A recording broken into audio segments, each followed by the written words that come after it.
2020, prima volta che ci vediamo, siamo con Nicoletta Bonomo, consigliere della FIS del Veneto, per almeno dire due parole su quello che sarà questo anno appena cominciato. Fabio, tu ci hai seguito nel 2019 ed è stato un anno ricco di tante cose, abbiamo creato dei nuovi progetti, delle nuove commissioni. Il 2020 è un anno importantissimo perché è l'ultimo anno del nostro mandato, è un anno in cui avremo degli altri progetti, avremo delle altre iniziative estremamente, diciamo, diversificate. In ambito sportivo sicuramente, ma anche in ambito diverso che ricopre anche il sociale. Infatti io ricordo sempre che nella mia esperienza di giornalista sportivo la FIS, la Federazione Italiana Sport Equestri, è l'unica, ma se c'è da essere smentiti, volentieri, che non pensa soltanto a allenamenti, gare, risultati, atleti, ma guarda anche al di fuori. E in questo senso, un anno fa ci fu un meeting dei tecnici che mi sembra...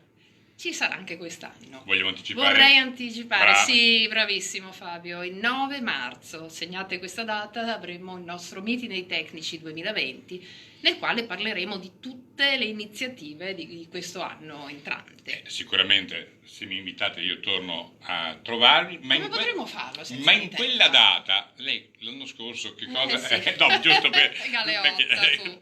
Sì, no, perché Galeotta, che il marito non si gelosisca, ma attenzione perché... Galeotta fu quella data perché noi in quell'anno lanciammo la Commissione Teatro Equestre. Fu la prima volta che parlammo di questa cosa e ha riscontrato un effetto immediato, devo dire, un riscontro che neanch'io mi aspettavo e che ha dato adito a questa iniziativa di svilupparsi in maniera concreta. Io Quindi, ricordo, l'abbiamo visto sì, presentato al Fieracavalli. al Galà, al Galà prima con quando- un'anticipazione e poi a Fieracavalli e con ultima esibizione proprio al a campionato, A Mogliano, al ultima cam- gara, ultima sì, gara a Mogliano. e al campionato del dressage.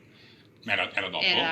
Era prima Ecco, a Casale, dicevo, l'ultimo appuntamento dell'anno. a Casale sul Sile. Ma l'ultimo appuntamento mi sembra come gara sia stata proprio a Mogliano, al Sì. CEB, e c'era anche E questa. c'era anche quello, Quindi, sì, insomma, infatti sta diventando, diciamo, un momento di un corollario di intrattenimento che non sia esclusivamente sportivo, ma che sia artistico, perché l'aspetto artistico nell'ambito dell'equitazione è fondamentale e lo stiamo cogliendo con questa nuova iniziativa, grazie a l'idea era far diventare questo dipartimento nazionale in modo che possa andare anche nelle altre regioni. Beh, certo, diciamo che noi... Il percorso sta proseguendo?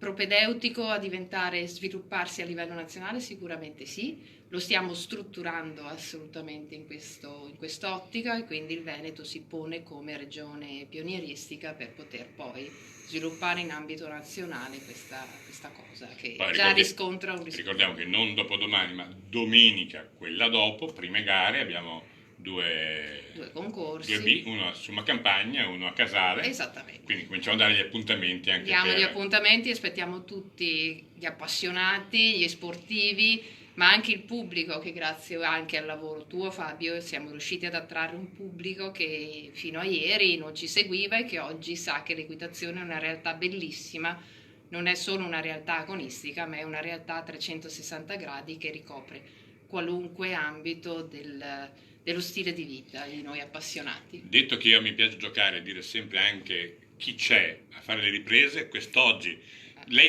abbiamo le voci fuori campo, vogliamo sentire la voce di Mara? Buongiorno a tutti. Vogliamo ricordare chi è? La nostra colonna, noi Mara la mente numerica dietro l'attività del Della FIS del comitato, Veneto. quindi tutto E quello che è contabilità è in mano sua. Quindi mi raccomando, tenerla Sì, in sì, salute. non si può, bisogna tenerla buona. Chiudendo, vi ricordo sempre che condividere questi video è l'unica maniera, la maniera più semplice per far conoscere quello che vi piace, perché se li state guardando vuol dire che l'equitazione e il mondo dei cavalli vi piace. Condividere questi video nei vostri profili fa sì che magari i vostri amici che non conoscono i cavalli, che non sanno magari neanche che avete questa passione, possano scoprire un mondo diverso. Quindi ogni mi piace è gradito, ma ogni condivido è molto